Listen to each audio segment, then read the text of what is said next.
Guys আপনারা সকলে already জেনে গেছেন আজকে ফিফা ওয়ার্ল্ড খেলা হবে চাচা ভার্সেস ভাতিজা, মানে মেসি ভার্সেস জামাল। বাংলাদেশের জন্ম হলে এর নাম জামালেই রেখা হতো। যাই হোক, আজকে আর্জেন্টিনার পক্ষে হইয়া আর্জেন্টিনারে জিতামু। গাইজ লাইফে ফার্স্ট টাইম আমি আজকে খেলতে যেতেছি ফুটবল।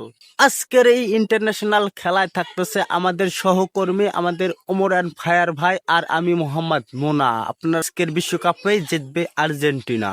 ফরমেশনটা চেক করে নেই। তুমি ফরমেশনের দিকে তাকায় দেখি ভাই ফার্স্ট হাফে স্কলনি মেসিরে রায় নাই, মানে মেসিরে রায় নাই। মেসি ভাই আমার আপনার কাছে রিকোয়েস্ট, আপনি স্কলনিরে ধরে একটু চিপাই নিয়ে যান আর ওর ইচ্ছা মতো ঠাপান, মানে আপনারে রাখে নাই। তবে চিন্তার কোনো কারণ নাই, বসরে আমি একদম সেন্ট্রাল ফরওয়ার্ডে নামাই দিতেছি, কারণ মেসিরে দিয়ে আজকে করাইতে হবে আমার একটা গোল আর জিতাইতে হবে গোল্ডেন বুট। আর বাদ বাকি সব তো ঠিকই আছে, কারণ আর্জেন্টিনা তো আর্জেন্টিনা প্লেয়ারই খেলবো। আমার হাতে যদি কোনো কিছু থাকতো তাহলে আমি নেইমারে নামাই দিতাম, রোনালদোরে নামাই দিতাম, ডিফেন্সে আমি নামাই দিতাম পেলেরে, ম্যারাডোনারে, গোলকিপারটারও আমি সরাই দিতাম, আর এই জায়গায় গোলকিপার হিসেবে নামাই দিতাম সার্জিও রামোসরে।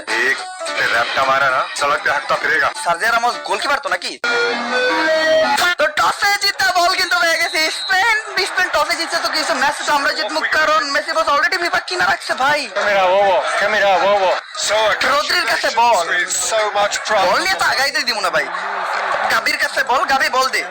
তুই গরুর কাছে যা, তুই মাঠে খেলতে এসেছিস কে? তুই গাবি, তুই কাছে গরুর কাছে। অলরেডি বল আমরা রিসিভ করে নিচ্ছি এন্ড আমরা ধীরে ধীরে বল নিয়ে আগাম। বল আমরা বসের বডিগার্ডের কাছে পাস করে দেই। বসের বডিগার্ডের কাছে অলরেডি বল আমরা পাস দিয়ে দিচ্ছি। ডিপল তুমি বলটা একটু উপরে উঠো, মেসির কাছে বলটা দাও। বস আপনি আগান, বস আপনি আগান, বস আপনি আগান, বস আপনি শট দেন, বস আপনি শট দেন। আবে একটু লেগা গোল না, একটু লেগা। আমরা যদি শটটা একটু ঘুরে ঘুরে দিয়ে দিতাম তাহলে গোল হয়ে যেত। আবারও বল আমরা রিসিভ করে নিব, কোনো ব্যাপার না। তবে ওখানে অ্যাটাকে যাইতে দেওয়া যাবে না ভাই। স্পেনের অ্যাটাক লাইনটা কিন্তু খুবই ভালো। ওখানে অ্যাটাকে আমরা যাইতে দিব না, আমরা একটা উইং দিয়া বল ঢুকাবো। অলরেডি আমরা লেফট উইং দিয়া বল ঢুকাইতেছি। বলটা আমরা এই জায়গাতে একটু আবার ওর কাছে দেবো। ইসরে পেদ্রি, তুই মাঝখানে আইসস কে ভাই? বিকাশের টাকা পাঠাইছি, চেক কর। তোরা সরে যা, সরে যা। এইবার ওয়ার্ল্ড কাপও আমাকে মেসি বসে সরে যা। এবার গোল, এবার গোল। ইয়া মেসি বস কিন্তু ম্যাচের শুরুতে 17 মিনিটে একটা গোল বইরা দিতে স্পেনের জালে। এন্ড সেলিব্রেশনটা ভাই দাও, বসের বসের সেলিব্রেশনটা একবার দাও। বস কিন্তু অলরেডি টেক দ্য লিড। তবে স্পেনের সাথে কিন্তু এক গোল যথেষ্ট না, আমাদের আরেকটা গোল করতে হবে যদি আমরা ম্যাচটা জিতাইতে চাই। মেসি বস অলরেডি আগায় গেছিল, মেসি বসের পজিশন ধরে নিচ্ছে।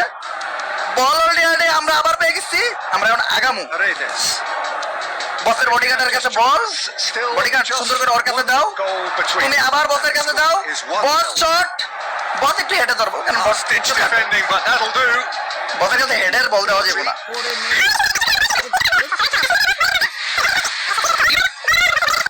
আবারও বসের বডিগার্ডের কাছে বল, বসের বডিগার্ড দিয়ে আমরা একটা অ্যাটাকে যাবো।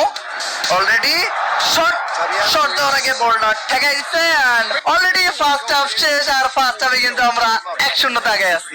আমরা কিন্তু এখন আমাকে ফরমেশনে বা প্লেয়ারে কোনো চেঞ্জ করবো না, কারণ আমাকে প্রত্যেকটা প্লেয়ারেরই ফুল হেলথ আছে। বসরে তো উঠানো যাবো না, বসরে মাঠের থেকে উঠানো মানে নিজেকে বিপদ ডেকে আনা। চলো সেকেন্ড হাফে বল আমাকে কাছে, আমরা রিল্যাক্স আর একটা গোল দিব। আর একটা গোল দিলে কিন্তু আমরা ম্যাচটা জিতে যাবো, মানে আমরা আবারও ব্যাক টু ব্যাক আর একবার চ্যাম্পিয়ন। এবার আমরা এই সাইড দিয়ে একটা অ্যাটাকে যাবো। নিকো পাজের কাছে বল, লিওনেল মেসির কাছে বল অলরেডি দিয়ে দিচ্ছে। সুন্দর শট।